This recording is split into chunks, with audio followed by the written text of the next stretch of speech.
Hello everyone, this is Utkarsh Bhargav and today we saw another huge crash in the market. Market बहुत बड़े gap down के साथ open हुआ. 16,000 का एक इंपॉर्टेंट सपोर्ट जो कि लग रहा था अच्छा सपोर्ट एक्ट करेगा, वो एक बहुत स्ट्रॉन्ग गैप डाउन के साथ टूट गया and the market went down to even test the levels of 15,700 15,650 zones and then from there it rebounded, वापस आया 15,800 के आसपास. तो आज ये वीडियो उन सभी लोगों के लिए होने वाला है जो मार्केट में ऑलरेडी काफी कैपिटल इन्वेस्ट करके बैठे हुए हैं या फिर जो मार्केट में ट्रेड कर रहे हैं, वो भी इस वीडियो को देख सकते हैं क्योंकि काफी अच्छी एनालिसिस आपके सामने आने वाली है. So more or less coming to the screen, we are going to discuss this video from three major perspectives. Number one is that global outlook क्या है, आखिर ग्लोबली क्या हो रहा है मार्केट्स में, यूएस मार्केट में क्या हो रहा है, क्योंकि US market is the mother market and whatever happens there mostly reflects in our market over here. That is point number one. Secondly, we are going to discuss the domestic outlook. आखिर domestic outlook क्या है, what is happening with the FII outflow, इतना ज़्यादा outflow हो रहा है. INR, the Indian currency has hit a fresh all-time low. उसके साथ क्या situation है. And third thing we are going to discuss from technical point of view कि क्या ये सब खत्म होने वाला है, क्या इकोनॉमी क्रैश कर रही है, क्या हमको अपने सारे इन्वेस्टमेंट बेचकर हिमालय में जाकर बैठ जाना चाहिए, ये सब हम आज डिस्कस करने वाले हैं. तो अगर आप एक ट्रेडर हैं या आप एक इन्वेस्टर हैं, डेफिनेटली इस वीडियो को एंड तक देखें, काफी कुछ इंपॉर्टेंट आपको समझ में आएगा. और आपके दिमाग में एक सवाल आ रहा होगा, उत्कर्ष तो क्या करें, अब सब बेच बाच के निकल जाए, क्या इकोनॉमी बर्बाद होने वाली है, क्या रिसेशन आ गया है क्या? सारे सवालों के बारे में हम डिस्कस करेंगे इस वीडियो में. आखिरी तक वीडियो को देखिएगा. और अगर आप नए हैं चैनल पे, आपने सब्सक्राइब नहीं किया है, then I would highly recommend you to actually subscribe to the channel. My objective here is to actually create a community of like-minded people who are interested to create wealth in their future. उसके लिए आज से preparation जरूरी है. Wealth creation is a long-term process. It's not a one-day task. So we'll discuss everything in detail. और अगर आप लोग ये सोच रहे हो कि मेरे पोर्टफोलियो की क्या स्थिति है, so yes, even my portfolio is in red. I am heavily invested into the market with approximately 40% of my total allocated capital in the market. So I've invested close to 2.5 CR in market in various ways. But yes, right now the portfolio is in red. तो क्या मैं बेच के बाहर हो रहा हूं? The answer is no.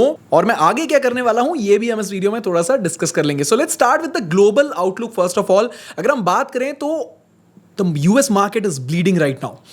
Dow Jones down by 4.6%, Nasdaq down by 5.6%, the S&P 500 index down by 5.1%, and the one thing that should not be up is actually up. That is 10-year Treasury bond yield. ये ऊपर नहीं होना चाहिए, ये ऊपर हो रखा है. It's up by 0.2% and the crude oil prices are also up by 1.4%. So overall कुछ भी अच्छा नहीं दिख रहा है. अगर हम यहाँ पे चल के देखें S&P 500 को टेक्निकल पॉइंट ऑफ व्यू देख लेते हैं. Let's do one thing, let's look at S&P 500. So S&P 500 is actually heavily corrected. This is this 1 week fall. Let me actually show you. इस पॉइंट ऑफ टाइम से अगर देखेंगे हम एक हफ्ते के अंदर, it's more than 6-7% fall in a matter of 4-5 trading session. So definitely there is a huge correction in the US markets. But कुछ अच्छी चीजें भी हैं, जरा उनको भी हम देख लेते हैं. That is the point number one that I want to tell you here. यहां पे आपका फोकस आना चाहिए, वो ये है कि लास्ट मेजर स्विंग लो या लास्ट मेजर ब्रेकआउट पॉइंट, ये जो आपको इस जगह पे दिख रहा है, this was the corona crash, right? This was the corona crash and eventually the bull run started and in a matter of just a few months the whole recovery was done and it was a huge bull run afterwards. ठीक है, so we can say that this is actually a point of interest और area of value, right?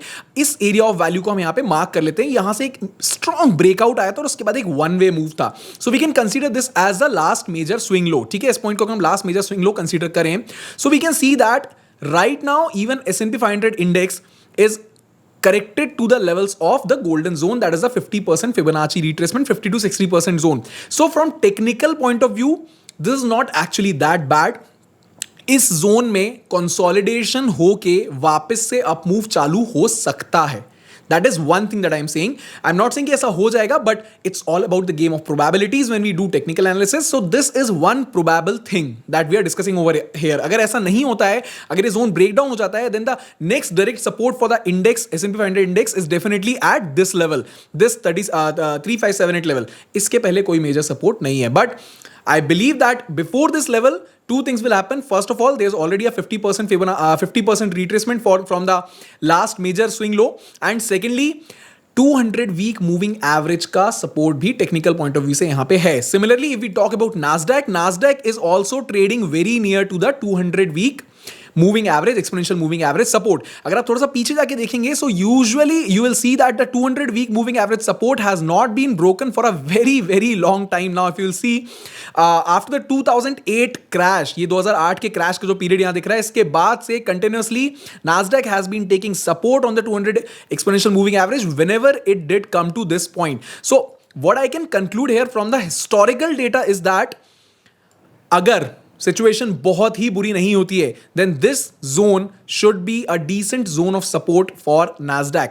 And अगर global markets actually recover करते हैं, then definitely the things will be very much evident in our markets as well.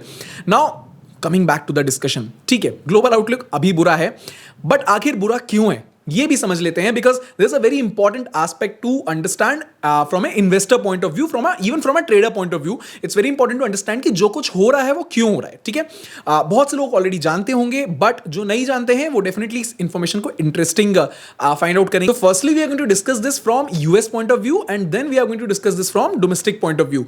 Global markets में क्या situation है ये समझना जरूरी है. Okay, so in terms of May CPI report, the May Consumer Price Index report came in at its highest level since 1981, which means that basically एक आम घर को चलाने के लिए जो खर्चे करने की जरूरत होती है उसमें बढ़ोतरी आई है, which is not actually good, right. So the report showed prices rising to 8.6% year on year, which is actually not good. So US bond yield have also gone up, which is again not good, right?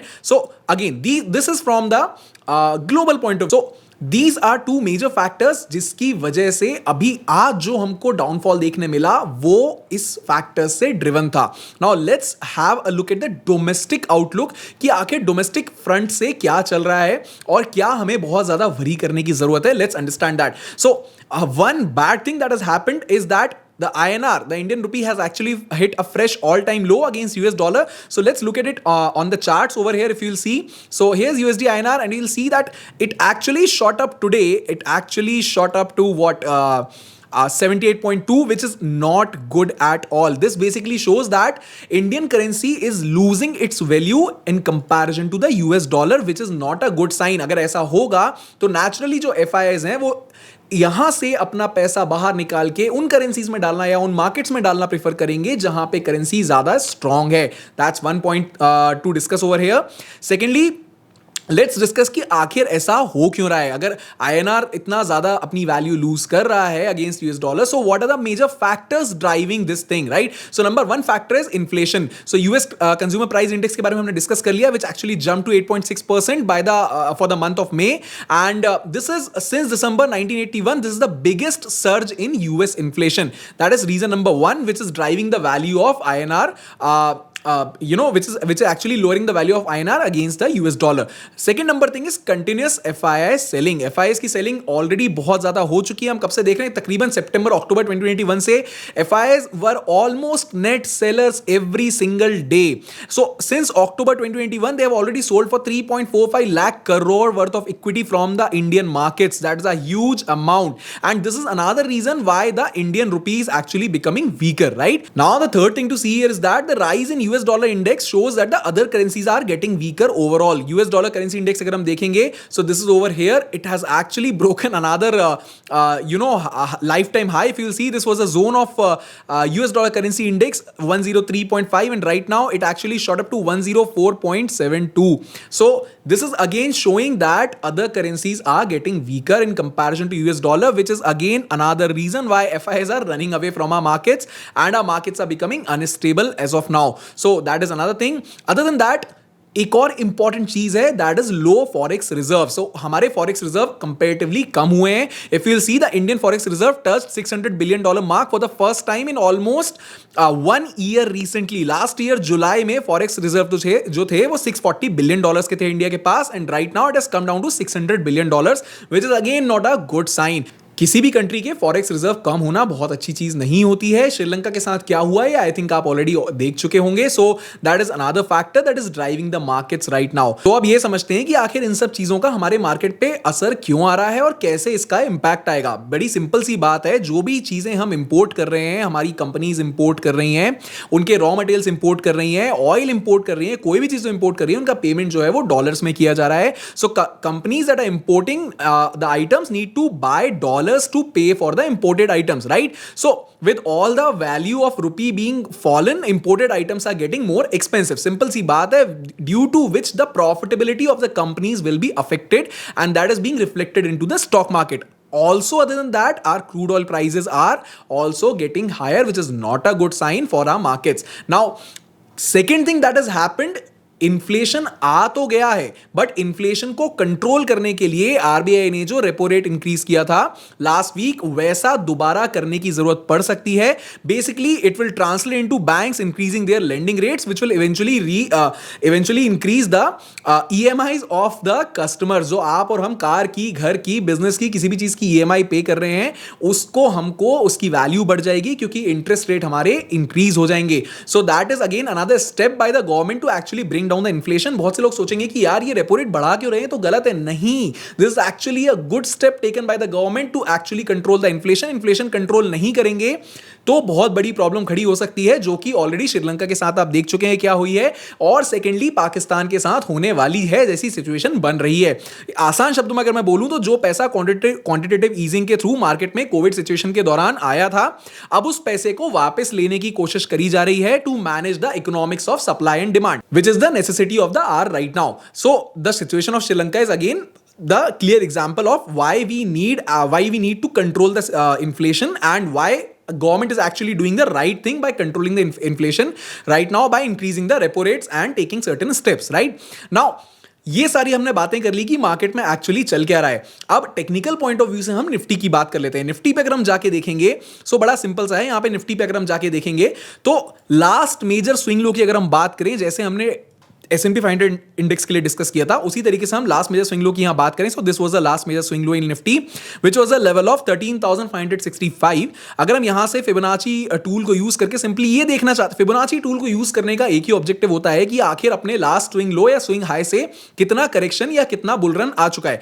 In this case we are seeing that कि कितना correction आ चुका है. So connecting the last swing low from the major swing high, the all time high, if we connect 13,579 or 580 level to 18,620 level, which was the all-time high for Nifty. So we'll see that Nifty is basically right now trading in the golden zone. This is the golden zone if you'll see over here 0.5 से 0.6. So 50 से 60% का जो retracement level होता है, that is considered to be the golden zone. और एक और चीज अगर आप यहां पे देखेंगे, so whenever Nifty actually came into this golden zone, what happened? The market actually shot back up aggressively once, again aggressively twice, and again Nifty is in the golden zone. So the question is कि अब आगे क्या होने वाला है. अब इस चीज को समझने के लिए हम दो तरीके की प्रोबेबिलिटीज के बारे में बात कर सकते हैं. The first probability is that हो सकता है कुछ समय के लिए इस पूरे जोन में कंसोलिडेशन आपको देखने को मिल जाए. So there is a possibility कि यहां कुछ समय के लिए कंसोलिडेशन देखने को मिले before Nifty actually gets back up on its feet and the economic situation of the country gets better, right. Secondly, you might see that Nifty actually breaks down this level, and if this happens, that is not going to be a very good situation for any of our investments. But again, it will be great time to actually bring in more investments into the market, because it is not like that कि यहां से India या यहां से पूरा world बर्बाद ही हो जाएगा. ऐसा नहीं होने वाला है. Let me show you a very simple historical example and you will understand that this is not the case. It's not that easy, and I think it's not going to happen. So whenever you'll see, whenever the market crash actually came, let's take the example of corona crash over here. yahan pe agar aap dekhenge, so this was the corona crash that came, and when the market started recovering, there was almost no time for anyone to actually understand and analyze कि market यहां से recover होना चालू हो गया है. I think अब हमको इन्वेस्ट करना चालू कर देना चाहिए. और जब तक लोगों ने अपने इन्वेस्टमेंट्स करना चालू किए, तब तक ऑलरेडी मार्केट अपने लास्ट ऑल टाइम हाई को टच करके और ऊपर निकल चुका था. And every time this is a basic human psychology. आप जब भी मार्केट में इन्वेस्ट करने का सोचेंगे तो आपको लगेगा कि यार अभी तो, फॉर एग्जांपल इस बुल रन में अगर आपने सोचा होता कि यार ये तो लगातार मार्केट रिकवर कर रहा है, तो आपको लगेगा यार बस आई थिंक यहां से ना थोड़ा बहुत और करेक्ट होगा, जब करेक्ट होगा तो मैं ले लूंगा. लूंगा. So the problem with basic human psychology is we wait for the market to correct and then we'll invest into the market. So my friend, let me tell you, this is the time the market is correcting. So actually this is a good time to invest some of our capital, deploy some of our capital into the Indian equity market. I'm not saying to deploy everything you have into the markets, because you need to have diversified investments. For example, I have diversified investments across various asset classes like real estate and markets. And even in markets, I have diversified investments in mutual funds. Even in mutual funds, there's a further classification that I have in my portfolio. मैंने last video में अपना portfolio share भी किया था date funds और equity funds के बीच में, so that I can control my risk. और उसके बाद है डायरेक्ट इक्विटी इन्वेस्टिंग. सो इतनी सारी चीजों में आपने इन्वेस्टमेंट्स को डाइवर्सिफाई कर सकते हैं और आपको करना भी चाहिए. So right now what I am trying to say here is that the market, the Nifty 50 index seems to be in the zone of support. This is the demand zone, you can say. यहाँ पे this is a very good area of value. Last time जब यहाँ पे इतना बड़ा consolidation आया था, तकरीबन I guess so the consolidation over here was for I think what like 9 weeks. This was a 9 weeks consolidation. उस 9 हफ्ते consolidation के बाद यहाँ से breakout आया था with aggressive buying. और जब भी इस zone में निफ्टी आ रहा है, there's aggressive buying that we can see.